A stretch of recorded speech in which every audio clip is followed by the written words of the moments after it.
Broadcasting start হয়ে গেছে। আমরা শুরু করে দিয়েছি আমাদের অনুষ্ঠান। নমস্কার। ঈশ্বরচন্দ্র বিদ্যাসাগর দ্বিশত জন্মবর্ষ উদযাপন কমিটির পক্ষ থেকে আজকের অনুষ্ঠানের আলোচক এবং উপস্থিত দর্শক বন্ধুদের আন্তরিক স্বাগত জানাচ্ছি। আজকে আমাদের 34তম আলোচনার দিন। আজকের যে আলোচক অধ্যাপক অমিত দে, তিনি আমাদের এই অনুষ্ঠানে বক্তব্য রাখতে সম্মত হয়েছেন। অধ্যাপক দেকে আমরা স্বাগত জানাচ্ছি এবং ধন্যবাদ জানাচ্ছি, কৃতজ্ঞতা জানাচ্ছি। অধ্যাপক দেকে অনেকেই দেখেছেন বিভিন্ন ফেসবুক বা নানা ধরনের সমাজ মাধ্যমে নানা বিষয়ে আলোচনা করে থাকেন। ভালো বক্তা এবং আদ্যন্ত একজন শিক্ষক। দীর্ঘ 53 বছরের শিক্ষকতার অভিজ্ঞতা।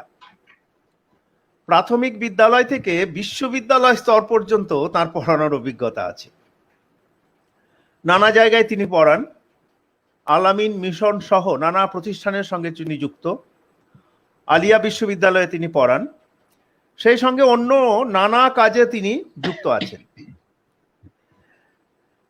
যেমন বইমেলা কমিটির সভাপতি, গড়িয়া যে বইমেলা হয় তার তিনি সভাপতি।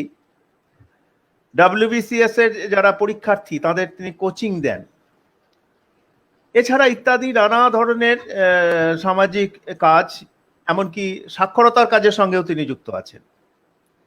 গান, কবিতা ইত্যাদির জগতেও তার যাতায়াত আছে। বই লেখেন, বই প্রকাশ হয়েছে তার ইতিমধ্যে। আদ্যন্ত একজন সামাজিক ও সাংস্কৃতিক মনন সমৃদ্ধ মানুষ। তিনি আজ আমাদের বক্তা। তাকে আমাদের আলোচনা সভায় তার কথা বলা আমরা শুরু করতে বলবো। তার বিষয় হচ্ছে গিয়ে বাংলা গদ্যের প্রথম যথার্থ শিল্পী। এই বিষয়ে তিনি তার বক্তব্য রাখবেন। অধ্যাপক অমিত দেকে এই বিষয়ে তার বক্তব্য শুরু করার জন্য আমরা অনুরোধ জানাচ্ছি। ধন্যবাদ বিকাশবাবু। আর শ্রোতৃমণ্ডলীর প্রতিজনকে আমার বিনম্র নমস্কার।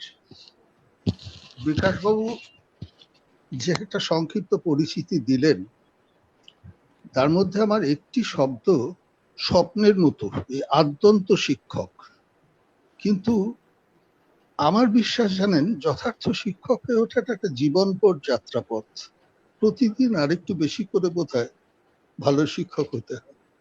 হ্যাঁ, আমি 53 বছর পার করেছি পড়ানো, কিন্তু এখনো মনে হয় কোথাও কোথাও বোধহয় আরো, বোধহয় নয়, রয়ে গেছে সুযোগ। সবচেয়ে বড় কথা, ইচ্ছে মতো যে ছুটতে পারি না। 1 বছর আগে পর্যন্ত ছুটেছি, এই ছোটাটা বন্ধ হলে মনে হয় যেন বিচ্ছিন্ন হয়ে যাচ্ছি। ফলে ওই শব্দটিকে ভিত্তি করে আমি পরিচিত হলাম আপনাদের সঙ্গে। আর ধন্যবাদ জানাই এই সিউড়ির বিদ্যাসাগর দ্বিশত জন্মবর্ষ পালন কমিটিকে, যারা আমার মতো অভাজনকে আমন্ত্রণ জানিয়ে আপনাদের বন্ধুত্বের বৃত্তে গ্রহণ করেছেন। এবং আরেকবারও ধন্যবাদ জানাবো যে আমাকে বিস্মিত করেছে বলতে পারেন, যে অনাচারী সময়ে আরো আরো আরো জেনে চলার, আরো কোনো বিষয় ভিত্তিক আলোচনার মধ্যে নিজেকে সংযুক্ত করার ইচ্ছে টানাটাকে এভাবে যে মেলে রেখেছেন আপনারা, একত্রিত হচ্ছেন প্রতি রবিবারে, এজন্য আপনাদের আবারও ধন্যবাদ জানাই। আজকের যে আলোচ্য বিষয়, তার শিরোনামটি উনি এক্ষুনি বলেছেন, যে বাংলা গদ্যের প্রথম যথার্থ শিল্পী। এই বাক্যবন্ধটি রবীন্দ্রনাথ ব্যবহার করেছিলেন। তার পুরো বাক্যটি ছিল বাংলা গদ্যের প্রথম যথার্থ শিল্পী বিদ্যাসাগর। এই যথার্থ শিল্পী কথাটার মধ্যে একটু ভাবনা আছে, সেটা আমরা পরে আসছি। তবে তার আগেই আমি কয়েকটি কথা সূচনা পর্বে বলে রাখব। প্রথমত, এই যে যিনি যথার্থ শিল্পী, তার প্রতিও আমার আভূমি নত হয়ে প্রণাম রইল। 200 বছর ধরে এক অনন্য আলোকদূত হয়ে বিরাজ করছেন তিনি। ফলে তাকে 200 বছরে নয়, আমি বিকাশবাবুকেও বলছিলাম সেদিন টেলিফোনে, যে সম্ভবত প্রতিটি দিন তাকে একবার করে স্মরণ করতে হবে আমাদের। কারণ বাঙালির জীবনে বিশেষত কোন গভীর কন্দরে যে তিনি ঝুঁকে নেই, আমরা সেটা সচেতনভাবে হয়তো উপলব্ধিও করি না। দেখুন, তার কর্মসাধনা এত বিপুল ব্যাপ্ত যে তাকে সামগ্রিকভাবে দেখা খুব কঠিন। ধরুন, হিমালয় পর্বতকে কি কোনো বিশেষ বিন্দুতে দাঁড়িয়ে সমগ্রতায় দেখা যায়? যায় না।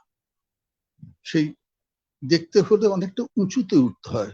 রবীন্দ্রনাথ একটি সনেটে লিখেছিলেন, হে রাজেন্দ্র, তব কাছে নত হতে গেলে যে ঊর্ধ্বে উঠিতে হয়, সেটা বাহু মেলি লহ ডাকি।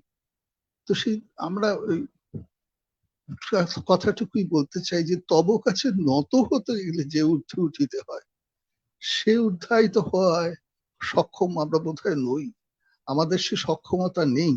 ফলে এই ধরনের জীবনকে মাঝে মাঝে আমরা এভাবে খণ্ডাংশে দেখি। এই নারী শিক্ষার প্রসারে বিদ্যাসাগর, গদ্যশিল্পী বিদ্যাসাগর, এই দেখাটায় হয়তো একটু নিবিড়তর ভাবে সেই দিকটাকে বোঝা যায় সামগ্রিক আলোচনার বাইরে থেকে। আর দ্বিতীয়ত, আমি জানি যে যারা সমগ্রতাবাদে বিশ্বাসী, ধরুন জার্মান দার্শনিক কোহলারের মতো, তারা কিন্তু এটার প্রতিবাদ করবেন। প্রতিবাদ মানে তারা বলতে চান যে সমগ্রতায় না দেখলে কোনো কিছুকে দেখার পূর্ণাঙ্গ যে অনুভব বা বলি পূর্ণাঙ্গ অবধারণ, পূর্ণাঙ্গ অনুধাবন সম্ভব হয় না। ব্যাপারটা একটুখানি আমি বিশ্লেষণ করি, মানে আমার কথাটা না হলে আমি অস্বচ্ছ করে ফেলতে পারি।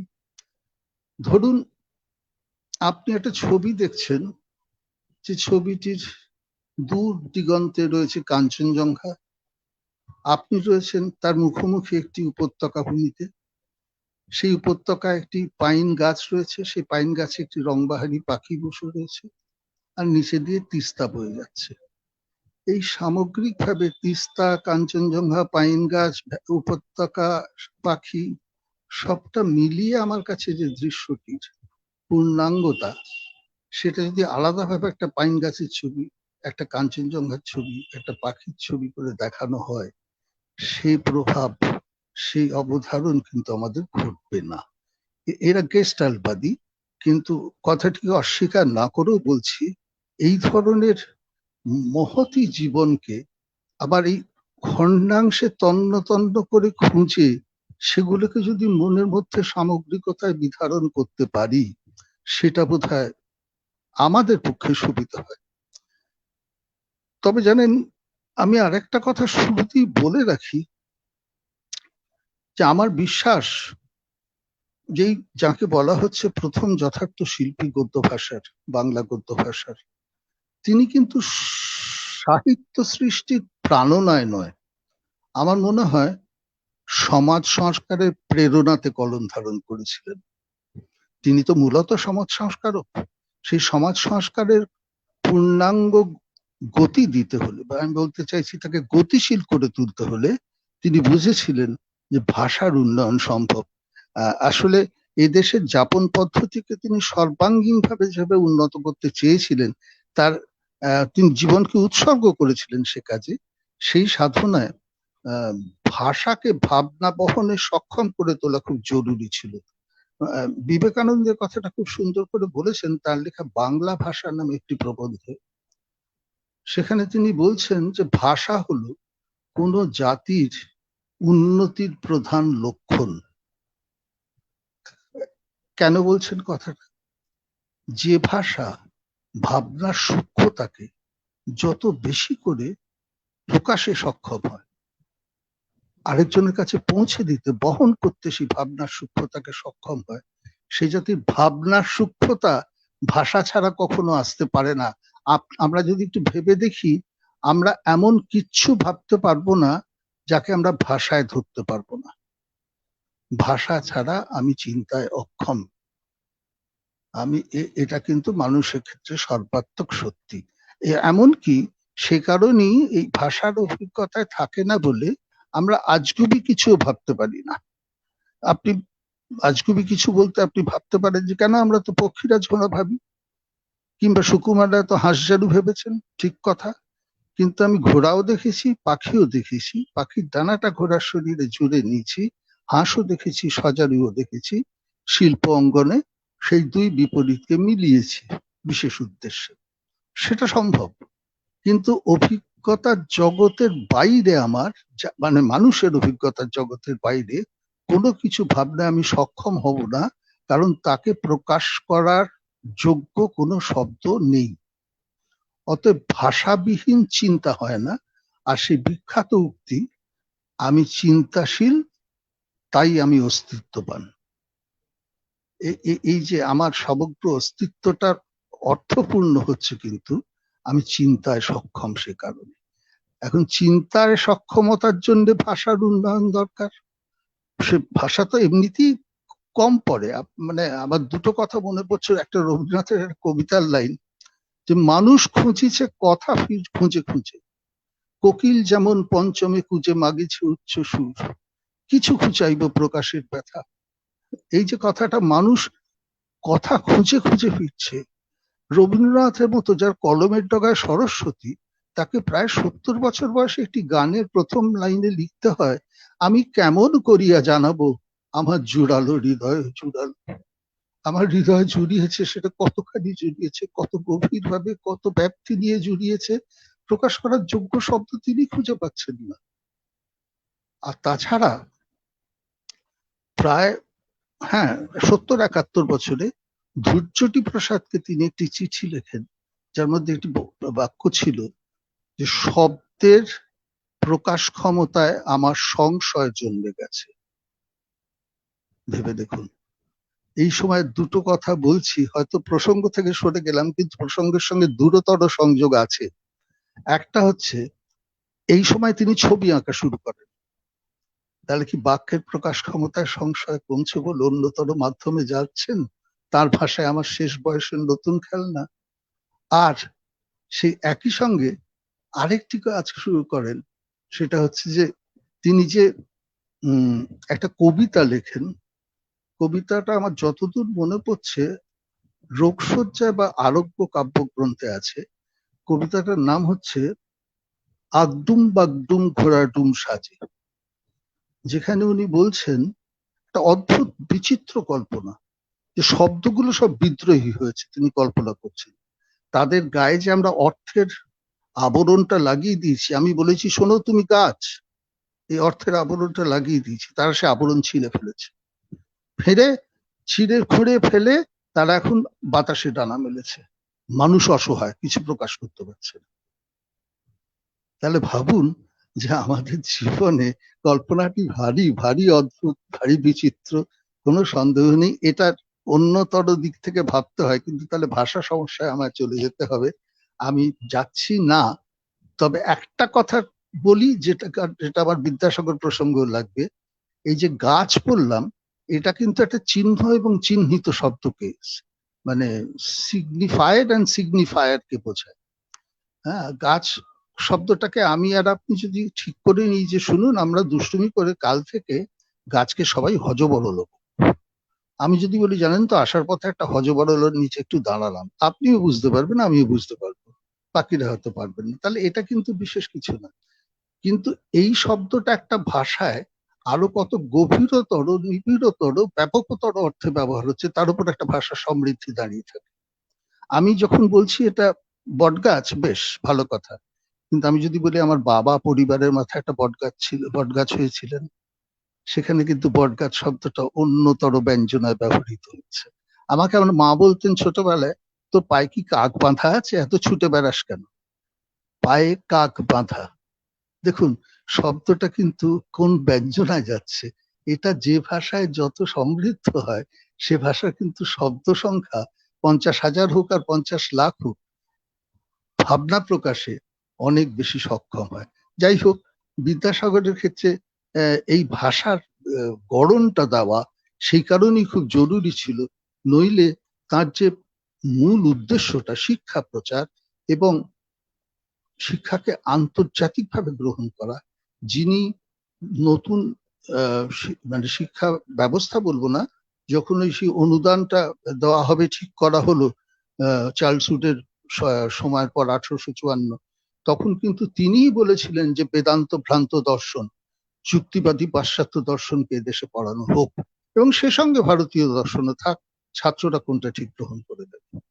অতএব এই যে দর্শনের ভ্রান্তি কোথায় বা যথার্থতা কোথায়, এটা বুঝতে হলে কিন্তু শব্দ দিয়ে, শব্দের পথ বেয়েই আমাকে যেতে হবে, শব্দের সিঁড়ি বেয়েই নামতে হবে, অবরোহণে বা আরোহণে সিঁড়ি বেয়েই উঠতে হবে। ফলে ভাষার গড়নটা তিনি যে কত জরুরি বুঝেছিলেন, এবং বুঝেছিলেন বলেই একটা কথা মনে রাখবো আমরা, যেটা আমার পরে কাজে লাগবে। মার্শাল সাহেবের অনুরোধে তিনি ইংরেজি ভাষা অত্যন্ত কি বলবো, মানে অত্যন্ত গভীরভাবে ইংরেজি ভাষাটাকে রপ্ত করেন, শিখেছিলেন। এছাড়া বাড়িতে তিনি হিন্দি শেখার শিক্ষককে নিয়োগ করে হিন্দি ভাষা শিখেছিলেন। আর তার যে সেই বিখ্যাত লেখাটি রচনাবলিতে পাবেন, নোটস অন সংস্কৃত কলেজ, তাতে তিনি ত্রিভাষা সূত্রের কথা পক্ষান্তরে বলেছেন।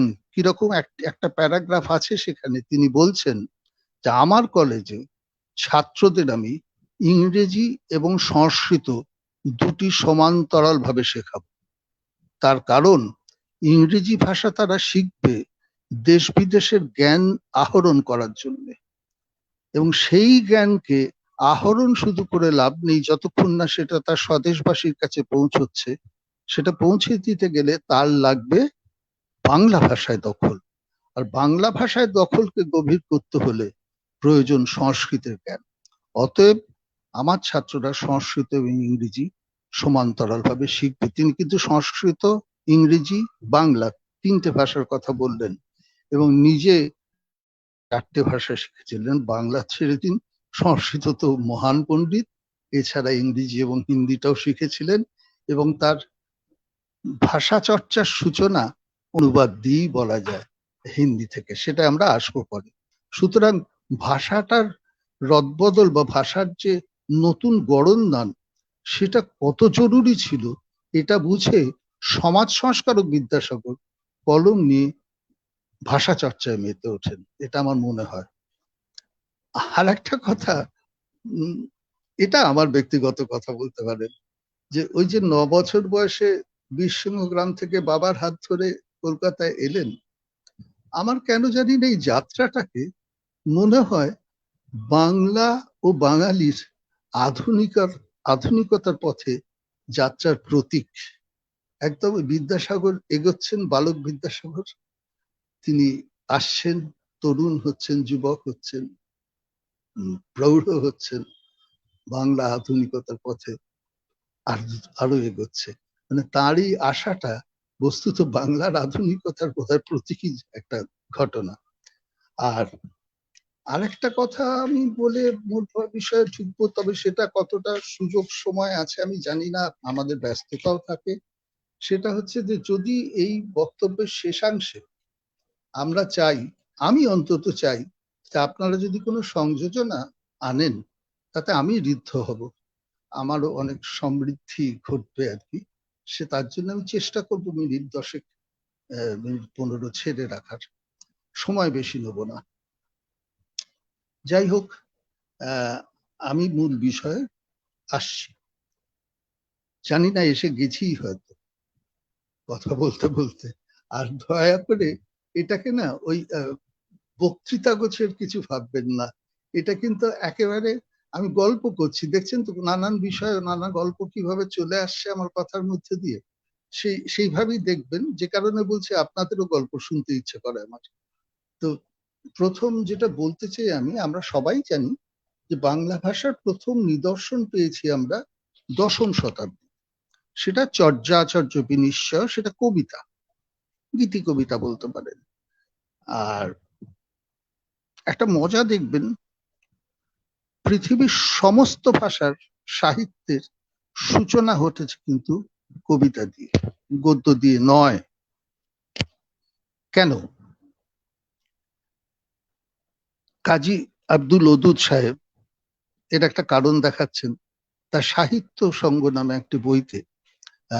বইটির লেখক অবশ্য আজিজ আল আমান। তার মধ্যে ওদুদ সাহেব বলছেন যে প্রথমত এই মানে সূচনা পর্বে ভাষা এসেছে, মানুষ কথা বলছে, মানুষ দশম শতাব্দী মানে অনেক কটা শতাব্দী পার করে এসেছে,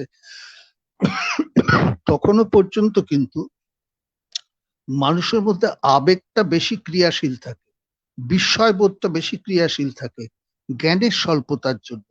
প্রকৃতিকে বোঝার বিজ্ঞানটা তখনও তার আয়ত্তের বাইরে বলে। আর দ্বিতীয়ত উনি মনে করেন যে যুক্তিবোধটা তখনও জাগর থাকে না, জেগে থাকে না, অজাগর থাকে। এই জাগর থাকে না বলে যুক্তিবোধটা পারস্পরিক শৃঙ্খলাবদ্ধভাবে ভাবা। এই আবার দেখুন ভাষার কথা, শৃঙ্খলাবদ্ধ যুক্তিপূর্ণভাবে ভাবার জন্য ভাষা লাগে, সে ভাষা তৈরি হয়নি বলে সেইটা গদ্য ভাষা মূলত যুক্তির ভাষা, সেটা আসে না। আর তার বাইরে আরেকটা কথা বলেছেন যে এর বাইরে একটা সাংগীতিক আকর্ষণ থাকে, আমি সেটা আসছি। তার আগে একটা কথা বলি, এই যে যুক্তিবোধের ভাষা বললেন, তিনি সেই সঙ্গে কথাও বলেছেন যে কবিতা যত এগিয়েছে, যত আধুনিক হয়েছে, তত কবিতাতেও এই যুক্তি শৃঙ্খলা এসেছে, ভাবনা শৃঙ্খলা এসেছে, সমাজ সচেতনতা এসেছে। অতএব সে কবিতা আধ্যাত্মিকতা জগৎ ছেড়ে যখন মাটির পৃথিবীতে পা রেখেছে, সে কবিতাও কিন্তু গদ্য কবিতার পথ ধরে হেঁটেছে, তার আগে অব্দি নয়। আর সাংগীতিক আকর্ষণের যে কথাটা বললেন, সেটা বাংলা ভাষার ক্ষেত্রে বিশেষ করে প্রযোজ্য। হ্যাঁ, অন্য ভাষা তো আছে, ইংরেজিতেও একটা সময় ব্যালাড লেখা হতো বা ওডস লেখা হতো, গ্রিকরা লিখতেন ওডস, সেগুলো সব বিভিন্ন বাদ্যযন্ত্রের সঙ্গে তারা সহায়তায় গেয়ে বেড়াতেন, যাদের বলতো BARD, বার্ডস বা মিনস্ট্রেলস। তারা আমাদের চারণ কবিদের মতো অনেকটা। কিন্তু আমাদের প্রায় অষ্টাদশ শতাব্দী পর্যন্ত সমস্ত সাহিত্য, কাব্য সাহিত্য গীত হয়েছে, গাওয়া হয়েছে। এমনকি পাঁচালী পড়ারও আমাদের সুর আছে। কৃত্তিবাসী যে রামায়ণ পঞ্চালিকা, সেটাও পাঠের একটা বিশেষ সুর আছে। সবটাই পয়ার ছন্দে ছিল, নির্দিষ্ট সুরে পাঠ করা হতো। মঙ্গল কাব্য তাই সব। এবং আশ্চর্য লাগে ভাবতে যে এই ভারতবর্ষের এই ঐতিহ্যটাকে, যে সমস্ত কবিতাই সঙ্গীত, সঙ্গীত আর কবিতা একাকার, রবীন্দ্রনাথ ছুঁয়ে গেলেন তার গীতাঞ্জলি কাব্যগ্রন্থ। গীতাঞ্জলির কবিতাগুলো গান হলো। সে এইভাবেই বোধহয় ঐতিহ্যটাকে মহতেরা ছুঁয়ে রাখেন। যাই হোক, তো এইটা তিনি সেই কেন কবিতা দিয়েই সমস্ত সাহিত্যের সূচনা, তার তিনি এটা কারণ বলেছেন। এখানে একটা কথা আছে আমাদের, যেটা খুব গুরুত্ব দিয়ে ভাবতে হবে। আমরা আজও সেই দশম শতাব্দীতে রচিত চর্যাপদের নিদর্শন পাই। কি করে পাই? পুঁথি, হ্যাঁ কয়েকটা আছে। শ্রীকৃষ্ণ কীর্তন পুঁথি তো সেই বসন্ত রঞ্জন রায় বিদ্যুৎ বল্লভ আবিষ্কার করেছিলেন, আমরা জানি। হরপ্রসাদ শাস্ত্রী চর্যাপদের পুঁথি মার্জনা করবেন, কাশি আসছে, নেপালের রাজদরবার থেকে আবিষ্কার করেছিলেন, সে তো রয়েছে পুঁথি। এছাড়া কবিতা লোকের মুখে মুখে বাঁচে, কণ্ঠে বাঁচে, ছন্দ আছে বলে বাঁচে। এমন অনেক মানুষ আছেন যারা রামায়ণের এক আধটা পর্ব প্রায় মুখস্থ বলে দিতে পারেন, কৃত্তিবাসী রামায়ণ। হ্যাঁ, এটা ওই ছন্দের জন্য, ধ্বনি সংকারের জন্য সম্ভব হয়। কিন্তু গদ্য কখনো মুখে মুখে বাঁচে না। সে কারণে গদ্যের জন্য মুদ্রণ যন্ত্র বড় জরুরি। যাই হোক, সেটা আমরা ভেবে রাখলাম, আমরা আসবো। এই যে যদি আমরা সেই কারণে কিন্তু গদ্য নিদর্শন আমরা 1555 সালের আগে একটিও পাই না।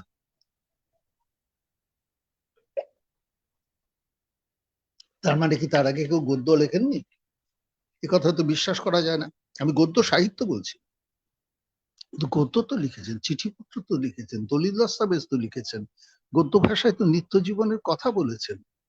কিন্তু লিখিত নিদর্শন প্রথম পাচ্ছি আমরা 1555 সালে, এবং সেটা কোচবিহারের রাজা নরনারায়ণ ভূপ ভূপ ওই রাজা অর্থী ভূ পালন করেন যিনি, তিনি লিখছেন আসামের এক রাজা। ব্যাস, এই 1555 পর 100 বছরের বেশি সময় চলে গেল, আর কোনো গদ্য নিদর্শন নেই। পরবর্তী নিদর্শনটা পণ্ডিত গবেষকরা বলছেন যে আমরা পাচ্ছি 1696 সালে, এবং সেটা ঢাকার উপভাষায় রচিত একটা চুক্তিপত্র। আর বলা বাহুল্য, এগুলোর সঙ্গে সাহিত্যিক গদ্যে কোনো সংযোগ, সম্পর্ক, আত্মীয়তা, দূরতম আত্মীয়তাও নেই। এর পরের যেটা পাওয়া যাচ্ছে সেটা কিন্তু খুব কৌতূহলোদ্দীপক।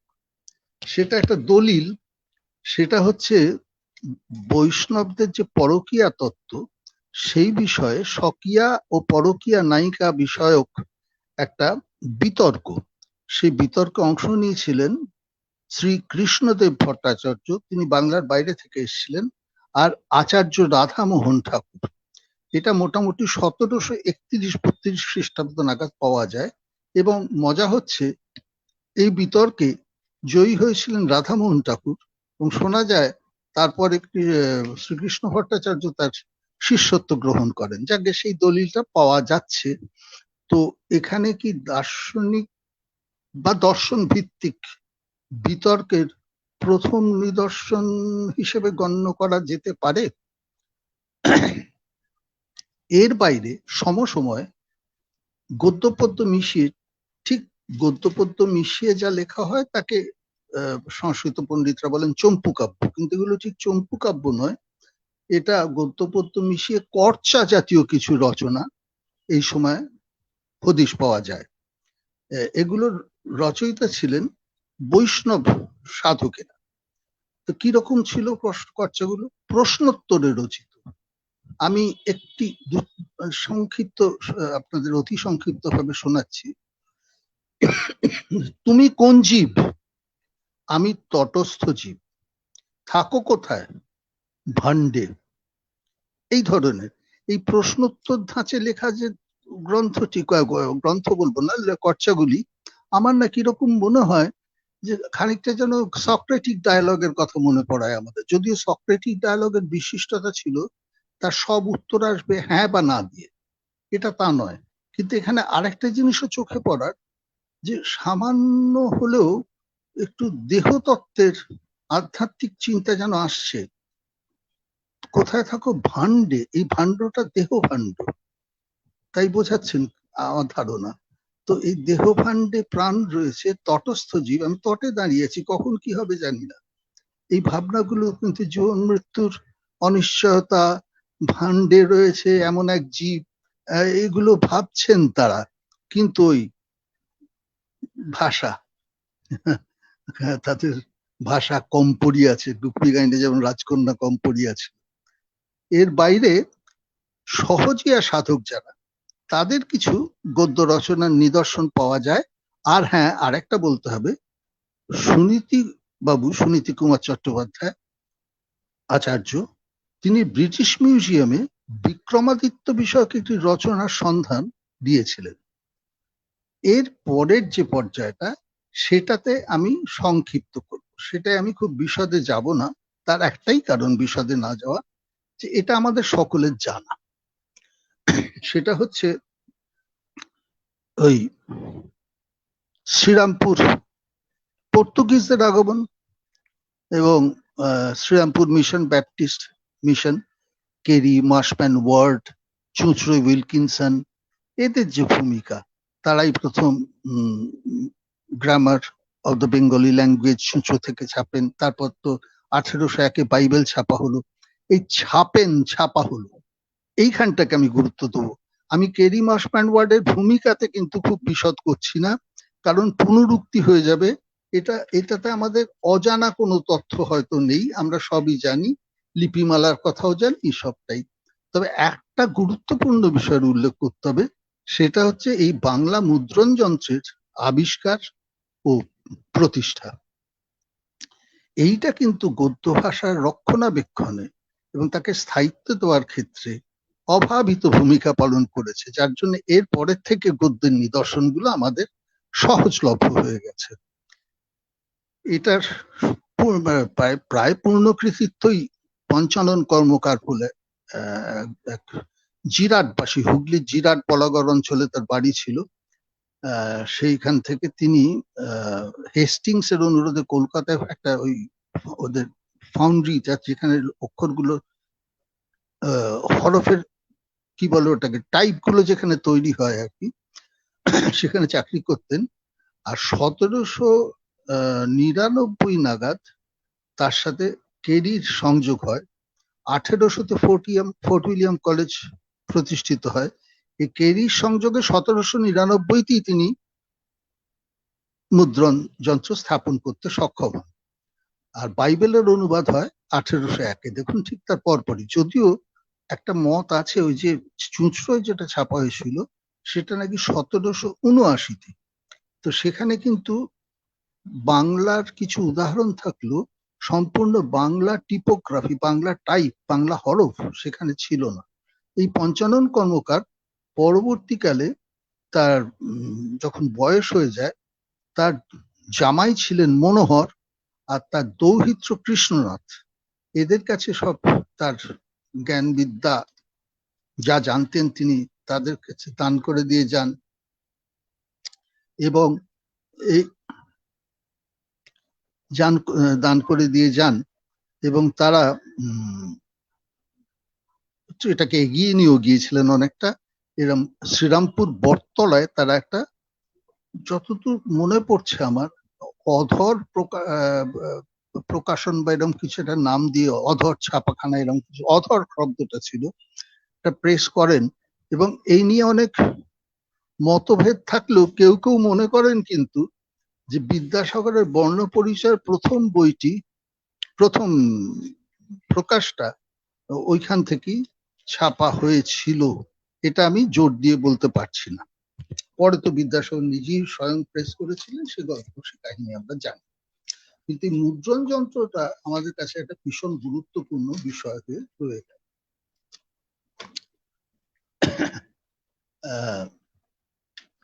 এবার আমরা যেটা লক্ষ্য করব যে এ পর্যন্ত গদ্য লেখা হয়েছে তার কিছু নিদর্শন পাচ্ছি বটে, কিন্তু গদ্য সাহিত্যের কোনো নিদর্শন পাচ্ছি না। তবে মানে তার কোনো পদধ্বনিও শোনা যাচ্ছে না। তবে এই সময় কিন্তু জন্মে গেছেন 1762-তে মৃত্যুঞ্জয় বিদ্যালঙ্কার আর 1772-এ রামমোহন রায়। নানা সাময়িক পত্র প্রকাশিত হতে শুরু করেছে। আমি মানে ধরুন, এবং সেখানে কারা লিখছেন সেই নামগুলোর একটু গুরুত্ব আছে। আমি একটু সাল ধরে বলবো না, মোটামুটি ভাবে বলছি। ধরুন তত্ত্ববোধিনী 1843-এ লিখছেন। সেখানে অক্ষয় কুমার দত্ত, ঈশ্বরচন্দ্র বিদ্যাসাগর, দেবেন্দ্রনাথ ঠাকুর, রাজনারায়ণ বসু, দ্বিজেন্দ্রনাথ ঠাকুর, কৃষ্ণমোহন বন্দ্যোপাধ্যায়, প্যারীচাঁদ মিত্র, ভূদেব মুখোপাধ্যায়। এরপরে আসছে বঙ্গদর্শন, বঙ্কিম, সঞ্জীব চন্দ্র, রাজকৃষ্ণ বন্দ্যোপাধ্যায়, যোগেশচন্দ্র ঘোষ, এইরকম। এই সাময়িক পত্রগুলো কিন্তু বাংলা গদ্য সাহিত্যের খুব মানে উন্নতির ক্ষেত্রে একটা মহান ভূমিকা পালন করেছিল। কারণ সাময়িক পত্রের ভাষা জনবদ্ধ হওয়া দরকার, ফলে তার মধ্যে একটা সহজতা রাখা দরকার। সেটা এই সাময়িক পত্রগুলো সেক্ষেত্রে খুব মানে বড় ভূমিকা পালন করেছিল। আর আমি ব্যক্তিগতভাবে দুজনের কথাই বলবো, মৃত্যুঞ্জয়, তর্কালঙ্কার, রামমোহন তো আসবেনই। তবে আমার না দেবেন্দ্রনাথের গদ্য রচনা, বিশেষ করে তার আত্মজীবনী, এটা আমি পড়েছি। গভীর আধ্যাত্মিকতা থাকলেও রচনাটা কিন্তু যথেষ্ট প্রাঞ্জল, আমার ভালো লাগে। আর রাজনারায়ণ বসুরও সেকালের ইংরেজি শিক্ষা বলে একটা বই আছে, সেটি যথেষ্ট আনন্দদায়ক, যার পাঠ মানে একটা রিডেবিলিটি বলে না, পাঠযোগ্যতা, সেটা অবশ্যই আছে। আর অক্ষয় কুমার দত্ত, তিনি তো বিজ্ঞান বিষয়ক রচনায় মানে অধিকতর আগ্রহী ছিলেন। তিনি ঈশ্বরকে খুঁজতেন বীজগণিতের সূত্র দিয়ে। তিনি চারুপাঠ, ভূগোল এসব লিখেছেন।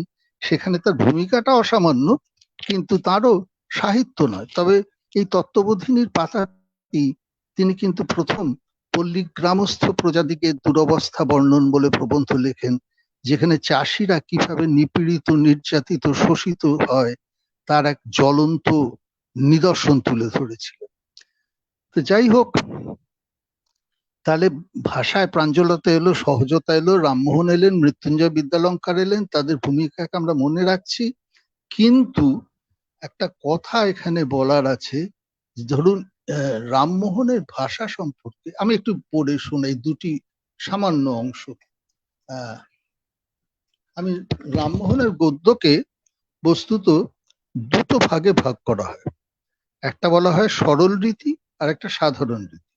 আমি সরল রীতির দু একটি বাক্য পড়ছি। স্ত্রীলোকের বুদ্ধির পরীক্ষা কোন কালে, দাঁড়ান এক মিনিট, এটা বই থেকে পড়ছি তো, দেখতে হবে কোন শব্দ এদিক ওদিক না হয়। স্ত্রীলোকের বুদ্ধির পরীক্ষা কোন কালে লইয়াছেন, যে অনায়াসেই তাহাদিগকে অল্প বুদ্ধি কহেন। কারণ বিদ্যা শিক্ষা এবং জ্ঞান শিক্ষা দিলে পরে ব্যক্তি যদি অনুভব বা গ্রহণ করিতে না পারেন, তখন তাহাকে অল্প বুদ্ধি বলা সম্ভব। লক্ষ্য করে দেখুন যুক্তিনিষ্ঠ, লক্ষ্য করে দেখুন সহজবোধ্য, এটা সরল রীতি, এবং অবশ্যই তার সেই নারী জাতির প্রতি সম্মান বোধের প্রকাশ রয়েছে। কিন্তু আসছে তারপরে যেটা সাধারণ রীতির গদ্য, সেটা শোনাচ্ছি। ন্যায়শাস্ত্র বোধ হয় যেন বোধ হয় না, এক মিনিট, ন্যায়শাস্ত্র দোষ দেন যে ঈশ্বর এক ও জীব নানা, দুই অবিনাশী, ইহা ন্যায়শাস্ত্র কহেন।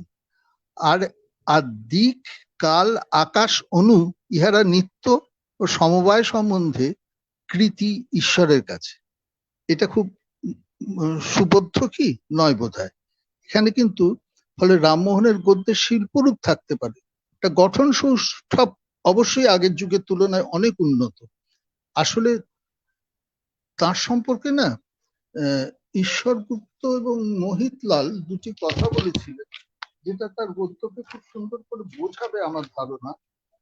ঈশ্বরচন্দ্র বলেছিলেন, মোহিতলাল বলেছিলেন যে বাংলা গদ্যের ছন্দ ভিত্তি রামমোহনের গদ্যের ওপর গড়েছিল বিদ্যাসাগরের গদ্যের ওপর।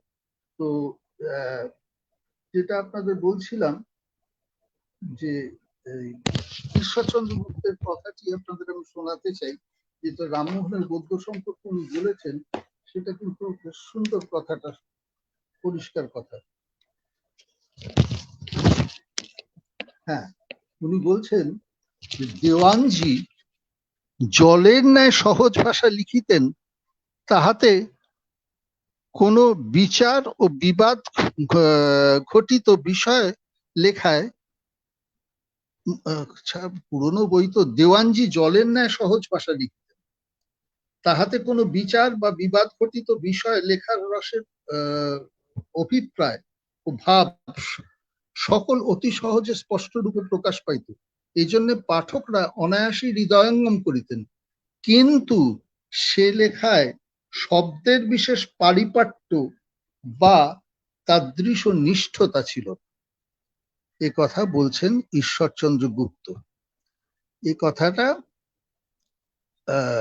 মনে হয় যথার্থ। আসলে রামমোহন, যেটা আমি বলতে চাচ্ছিলাম, যেটা করেছিলেন সেটা হচ্ছে একটা স্রোতস্বিনী নদী যদি এগোয়, তাহলে তার পথে যে ছোটখাটো নুড়ি পাথর বা গুল্মলতা, দাম ইত্যাদি পড়ে, তাকে যেরকম ভাসিয়ে নিয়ে চলে যাওয়ার ক্ষমতা রাখে। রামমোহনের নিষ্ঠা, যে কথা ঈশ্বরগুপ্ত বলেছেন, সেই স্তরের ছিল।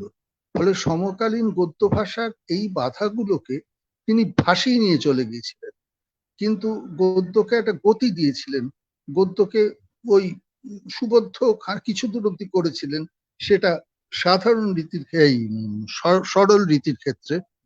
কিন্তু তার সাধারণ রীতির গদ্য বলতে যেটাকে আমরা বুঝি, সেটা কিন্তু বলা বাহুল্য যে খুব সুবদ্ধ নয়। আমরা নিজেরাই এক্ষুনি তার প্রমাণ দেখলাম। আসলে এই যে এগুলো ব্যাখ্যা করবেন সুবদ্ধ নয়, এই জন্যে যে ধরুন এই জায়গাটা, দিক, কাল, আকাশ, অনু ইহারা নিত্য সমবায় সম্বন্ধে কৃতি ঈশ্বরের কাছে। এই দিক কাল অনু আকাশ এগুলোর ব্যাখ্যা, এগুলো সহজবোধ্য ব্যাখ্যা তো হওয়া এটা জরুরি, কিন্তু ভাষারই মানে কি বলবো স্বল্পতার কারণে তিনি পেরে উঠছেন না। সুতরাং ওই রামমোহনের ক্ষেত্রে এটা সত্যি। আর মৃত্যুঞ্জয় বিদ্যালঙ্কার ওই পটুলিয়াম কলেজ স্থাপিত হলো, সেখানে পাঠ্যগ্রন্থ লিখলেন, সেখানে তার ভূমিকা অনস্বীকার্য, সেটা আমাদের কোনো অস্বীকার করার জায়গায়, তো সেখানে আমরা আসবো পরবর্তীকালে। কিন্তু তাহলে রামমোহন বা এদের যাদের কথা বললাম, রাজশেখর বসু, দেবেন্দ্রনাথ, অক্ষয় কুমার দত্ত, এটা একটা নতুন দিক খুলে দিলেন বটে, কিন্তু ভাষায় সেই কলা নৈপুণ্য খুঁজে পেলেন। সেটাকে প্রথম সঞ্চার করলেন বিদ্যাসাগর তার আশ্চর্য প্রতিভা স্পর্শে। তিনি বক্তব্যকে সরল করলেন, একই সঙ্গে সুন্দর করলেন, এবং সুশৃঙ্খল ভাবে ভাব প্রকাশ করার একটা নতুন দিগন্তকে উন্মোচিত করলেন। এখানে একটু প্রশ্ন উঠবে স্বাভাবিক, যে কিভাবে এই নতুন দিগন্তকে তিনি উন্মোচিত করলেন, তার নববৈশিষ্ট্যগুলি কি? আমার যা মনে হয়েছে সেগুলোকে আমি 1, 2, 3, 4 করে একটু নোট করেছি। বিদ্যাসাগর কিভাবে সেটাকে আয়ত্ত করেছিলেন। প্রথমত, শব্দচয়নে, যথার্থ শব্দচয়নে অসামান্য মনোযোগ প্রদান, শব্দচয়নে গভীরভাবে মনোযোগ, এই ঠিক শব্দটি ঠিক জায়গায় ব্যবহার করতে পারা, এটা কিন্তু চিন্তাশীল ব্যক্তিরই কাজ। যদিও চিন্তা গভীর হলে শব্দ বোধহয় আপনি উপছে আসে। আমি আপনাকে একটা কথার কথা বলছি, রবীন্দ্রনাথের যে কোনো গানের যে কোনো একটি পংক্তি মনে করুন, ভেবে দেখুন তো তার কোথাও একটি শব্দ বদল করলে ভালো হয় এরকম বলতে পারবেন? বোধ হয় না, মনে হবে ঠিক শব্দটাই বসিয়েছে। কোনো গাছের পাতা দেখে আপনি বলবেন এই পাতাটা একটু লম্বা হলে সুন্দর হতো, আর একটু গোল হলে সুন্দর হতো না, যেন একটা নিখুঁত আকার। এই যে নিখুঁতত্ব শব্দ চয়নের ক্ষেত্রে, এইদিকে অত্যন্ত মনোযোগী ছিলেন। দ্বিতীয়ত, আর একটা গুরুত্বপূর্ণ কথা, যেখানে রামমোহনেরও কথা আমাদের বলতে হবে, যে ছেদ ও জ্যোতি চিহ্নের ব্যবহারে তিনি সতর্ক হলেন। এই নয় কিন্তু, অনেকে বলে থাকেন যে বিদ্যাসাগরই প্রথম ছেদ ও জ্যোতি চিহ্ন বাংলা ভাষায় ব্যবহার করেছিলেন, সেটা ঠিক নয়। পণ্ডিত মদন মোহন কুমার বলছেন যে তার প্রায় 30 বছর আগেই তার ব্যবহার ছিল, তবে সেটা যথাযথ ব্যবহার ছিল না। ফলে বাক্যের শব্দগুলোর মধ্যে শব্দগুলো অন্বিত হতো না, অন্যায় হতো না। সে ব্যাপারে রামমোহন রায় এই ত্রুটি সম্পর্কে বিশেষ ওয়াকিবহাল ছিলেন। বেদান্ত চন্দ্রিকা যে গ্রন্থ, তার ভূমিকায় তিনি বলছেন, এতদ্দেশীয় অনেক লোক অনভ্যাস প্রযুক্ত 2-3 বাক্যের অন্যায় করিয়া গদ্য হইতে অর্থবোধ করিতে হঠাৎ পারেন না। দেখুন, অর্থাৎ অন্যায় হচ্ছে না, অর্থবোধ যাচ্ছে না। ইহা প্রত্যক্ষ কানুনের তর্জমার অর্থবোধের সময় অনুভূত হয়। এটাকে তো বুঝতে হবে। ধরুন আমি যদি বলি যে একটা কান কাটা লোক, এই কান কাটাটা একসাথে উচ্চারণ না করলে কান কাটা লোক এভাবে যদি পড়ি, তাহলে বাক্যটার অর্থ পাবো না, অন্যায় হবে না, অর্থবোধের অন্যায়টা থাকবে। বাক্যের প্রারম্ভ আর সমাপ্তি এই দুয়ের বিবেচনা বিশেষ মতে করিতে উচিত হয়। এ দেখুন, তার মানে জ্যোতি চিহ্নের ব্যবহারের গুরুত্ব তিনি বলছেন। যে যে স্থানে যখন যাহা যেমন ইত্যাদি শব্দ আছে, তাহার প্রতিশব্দ তখন তাহা সেই রূপ ইত্যাদিকে পূর্বের সহিত অন্বিত করিয়া বাক্যের শেষ করিবেন। যখন তোমার সঙ্গে দেখা হলো তখন বৃষ্টি পড়ছিল, যখনের পর তখনটা ঠিক দেবেন, না হলে বাক্যের অন্যায় হয় না। যাবৎ ক্রিয়া না পাইবেন তাবৎ পর্যন্ত বাক্যের শেষ অঙ্গীকার করিয়া অর্থ করিবার চেষ্টা না পাইবেন, চেষ্টা করবেন না, ক্রিয়াপদ ছাড়া বাক্য সম্পূর্ণ হয় না বলছেন। তাহলে রামমোহনের যেই অভাববোধটা বাক্যের ক্ষেত্রে, মানুষের অর্থবোধটা পূর্ণ হচ্ছে না, সেটাকে কিন্তু দূর করলেন বিদ্যাসাগর। অসামান্য দক্ষতার সঙ্গে জ্যোতি চিহ্নের, ছেদ চিহ্নের ব্যবহার করলেন। আমি এগুলো সব তার রচনার অংশ বিশেষ পড়ে আপনাদের একটু শুনিয়ে দেবো। তৃতীয়ত হচ্ছে ছন্দিত শব্দবিন্যাস। ছন্দিত বলতে আমি রিদমিক কথাটা ব্যবহার করতে চেয়েছি। ছন্দবিন্যাসটা শব্দের সংস্থাপনে আসে। 1798 সালে লিরিক্যাল ব্যালাডস প্রকাশিত হয়েছে, ওয়ার্ডসওয়ার্থ এবং কোলরিজের যুগ্ম রচনা সেটি। সেখানে ওয়ার্ডসওয়ার্থ পরিষ্কার বলছেন শব্দের যথাযথ সংস্থাপনায় ছন্দ তৈরি হয়। কিভাবে ধরুন আমরা বাংলাতেই ভাবি না, তার কথা ইংরেজির দরকার নেই।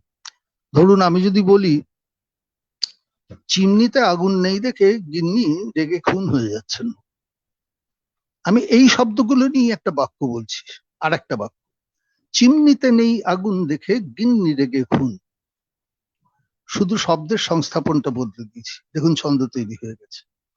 তাহলে এই প্লেসমেন্ট অফ ওয়ার্ডস, কোন শব্দটিকে কোন জায়গায় আমি সংস্থাপিত করব, সেটাই রিদমিক একটা মেজার তৈরি করে, একটা ছন্দিত বাক্য গঠনে আমাকে সহায়তা করে। সেটা করলেন তিনি। আর আশ্চর্য, সংলাপে কোথাও কোথাও তিনি কথ্য ভাষার প্রয়োগ করেছেন, এমনকি চলিত ক্রিয়াপদের ব্যবহার করেছেন। যেমন ধরুন শকুন্তলা, শকুন্তলার একটা জায়গায় রয়েছে গৌতমীর সঙ্গে কথা হচ্ছে, আমাদের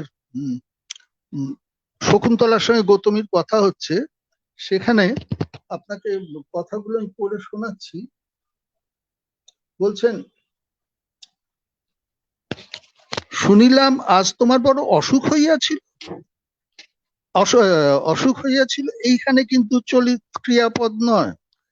আচ্ছা, এবার পরের এডিশনে লিখছেন, আজ তোমার বড় অসুখ হয়েছিল, এখন কেমন আছো, কিছু উপশম হয়েছে? শকুন্তলা কহিলেন, হ্যাঁ পিসি, আজ বড় অসুখ হয়েছিল, এখন অনেক ভালো আছি। তখন গৌতমী কোমণ্ডলু হইতে শান্তি জল লইয়া শকুন্তলা সর্বশরীরে সেচন করিয়া বলিলেন, বাছা, সুস্থ শরীরে চিরজীবিনী হয়ে থাকুক। দেখুন সংলাপে কথ্য ভাষা ব্যবহার করছেন। এটাও আমার মানে আগে ওই ওয়ার্ডসওয়ার্থের কথাটা উঠলো বলে মনে হলো, এটাও কিন্তু ওয়ার্ডসওয়ার্থ বলেছিলেন ওই বইটায় যে our language shall come down to the language of the people. আমরা একদম লোকের মুখের ভাষায় কবিতা লিখবো। তো বিদ্যাসাগর কি তাই করলেন? মানুষের মুখের ভাষাকে নিয়ে এলেন, অথচ প্রয়োজন অনুসারে গম্ভীর শব্দ প্রয়োগ করেছেন। এখনই যদি সীতার বনবাস থেকে খানিকটা পড়ি, তাহলে দেখবেন যে যেহেতু ভবভূতির উত্তর রামচরিত অবলম্বন করে সেটা করা, সেখানে কিন্তু সেই সংস্কৃত শব্দের তৎসম শব্দের ধ্বনি ঝংকারটাকে রেখে গাম্ভীর্যপূর্ণ শব্দ ব্যবহার করেছেন। এছাড়া তিনি একটা মহাভারতের উপক্রমণিকাও লিখতে শুরু করেছিলেন, তাতেও ওই ধরনের বিষয় আছে।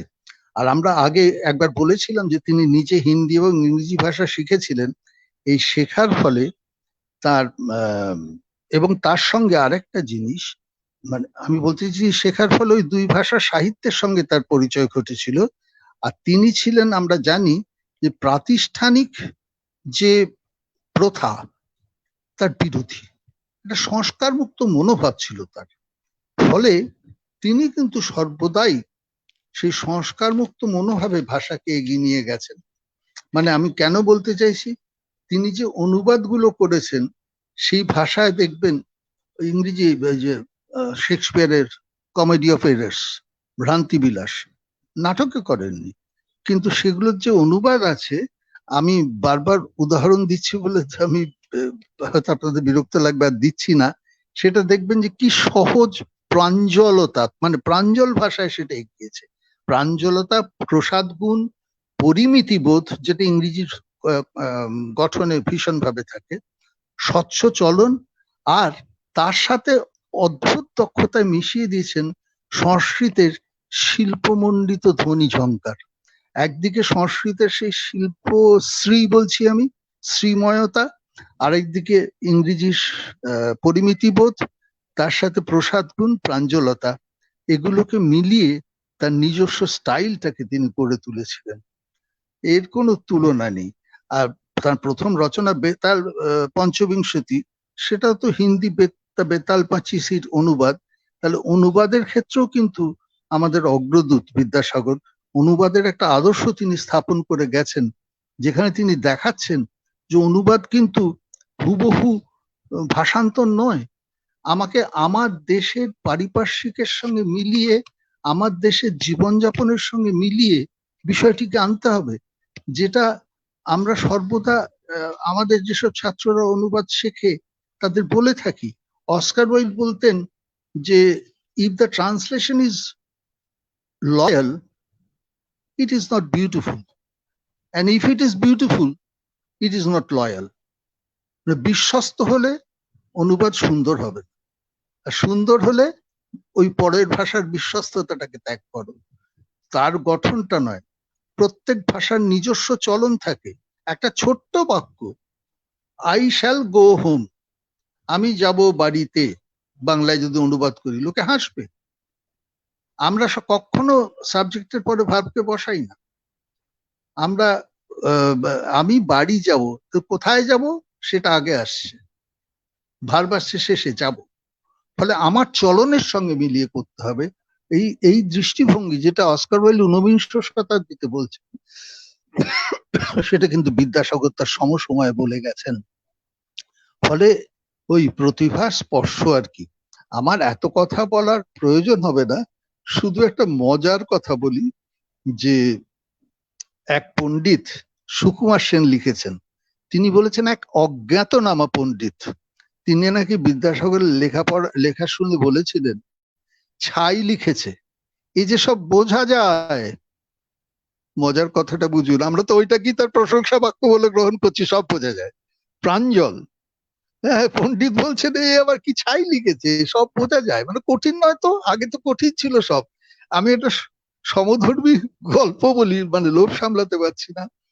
গ্যালিভার্স ট্রাভেলস যখন প্রথম প্রকাশিত হয়, ঘটনাটাকে বিশ্বাসযোগ্য করার সমস্ত আয়োজন করেছিলেন আমাদের জোনাথন সুইফট। তো সেই গল্প গ্রন্থ প্রকাশের পর, উপন্যাস প্রকাশের পর, হঠাৎ তার নামে একটি মামলা হয়। মামলাটি করেন একজন ক্লার্জিম্যান চার্চের। মামলার অভিযোগটা কি ছিল, যে আমি পৃথিবীর ম্যাপ তন্ন তন্ন করে খুঁজে দেখেছি, ওরকম কোনো দ্বীপ নেই। তো যখন জোনাথন সুইফট এটা শোনেন, তিনি মৃদু হেসে বলেন আমার লেখাটা সার্থক হয়েছে। তো বিদ্যাসাগরকে যখন বলে ছাই লিখেছে, সবই যে বোঝা যায়, তখন মনে হয় আমরা সার্থক গদ্য পেয়ে গেলাম। তাহলে আমাদের একটা সময় ছিল যখন বাংলায় কোনো সাহিত্য রচিত হতে পারে, এই ভাবনাই আমরা ভাবতে পারতাম না। বাংলা ভাষা জননী একাকী নিঃসঙ্গ বসে বোধহয় অশ্রু বিসর্জন করতেন। লেখকেরা লিখতেন অবহেলা ভরে, পাঠকেরা পড়তেন অবহেলা ভরে। এই সময় রামমোহন রায় সেই ভাষাকে গ্রানাইট স্তরের ওপর স্থাপন করে তাকে নিমজ্জন দশা থেকে রক্ষা করলেন। বিদ্যাসাগর এসে তার প্রতিভার পলিমাটিটা ঢেলে দিয়ে গেলেন, আর তার উপরই ফসল ফলালেন বঙ্কিম, রবীন্দ্রনাথ থেকে শুরু করে আজও সবাই। ধন্যবাদ, নমস্কার। আরেকটি ব্যক্তিগত অভিজ্ঞতা বলে আমি শেষ করছি। অধ্যাপক জগন্নাথ চক্রবর্তী, আমি ইংরেজি সাহিত্যের ছাত্র ছিলাম, ফলে উনি আমার মাস্টারমশাই ছিলেন যাদবপুর বিশ্ববিদ্যালয়ে। ওনাকে একবার আমি কথায় কথায় বলেছিলাম যে স্যার, বিদ্যাসাগরের গদ্যের এক নিজস্ব ভঙ্গি, যেটা স্টাইল বলেছি আমি, তো বলে স্টাইল ইজ দ্য ম্যান, ওই তার মধ্যেই ব্যক্তিত্বটা প্রকাশ পায়। আমার কিরকম মনে হয় আজও অনতিক্রান্ত থেকে গেছে। তুমি বলছেন তোমার মনে হয়, আমি তো স্থির বিশ্বাসী যেটা অনতিক্রম্য। যাই হোক, ওই আবারও বলি, সেই যিনি আমার প্রাণের ভাষার, আমার মুখের কথার দরজা খুলে দিলেন, অনর্গল করলেন, যিনি আমার চিন্তাকে বহন করে নিয়ে যাওয়ার পথ দেখালেন, যে চিন্তা তারপর থেকে 200 বছর ধরে ধাপে ধাপে সভ্যতাকে, সংস্কৃতিকে এগিয়ে নিয়ে যেতে পেরেছে, তাকে আবারও সবশেষে প্রণাম জানাই। আর আপনাদের ধন্যবাদ।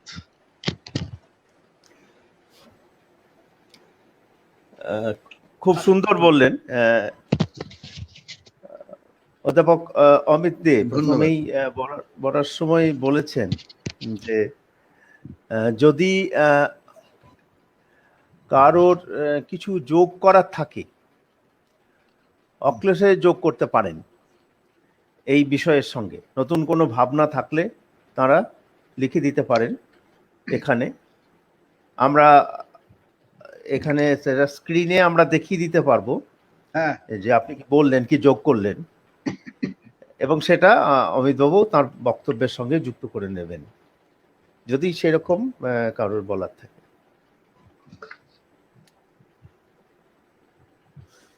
খুব সুন্দরভাবে তিনি আজকের সমস্ত বিষয়গুলোকেই সমস্ত যে যা বিদ্যাসাগরের গদ্য সৃষ্টির ক্ষেত্রে যে ভূমিকা, যে অবদান, এবং তাকে যে শিল্পের রূপ দেওয়া, এই সমস্ত দিকগুলিকে তিনি ছুঁয়ে গেছেন এবং বিস্তৃত গভীরে গিয়ে আলোচনা করেছেন।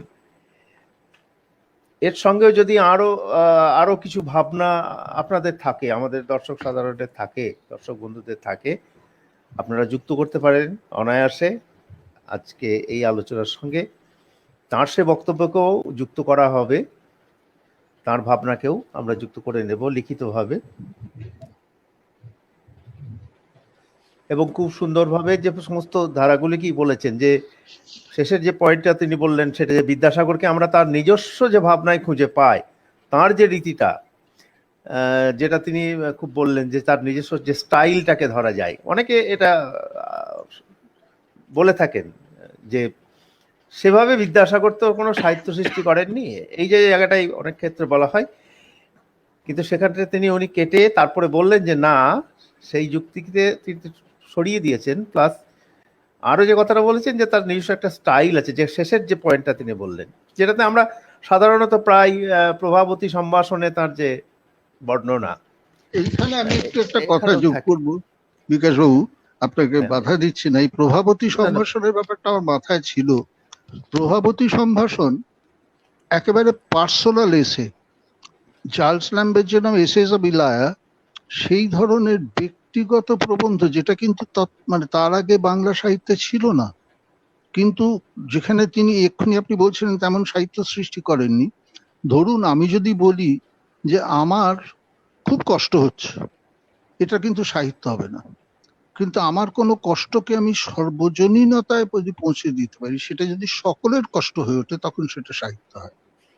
কিটসের ভাই যক্ষায় মারা গেলেন, কিটস অনেক সেবা শুশ্রূষা করেও তাকে বাঁচাতে পারলেন।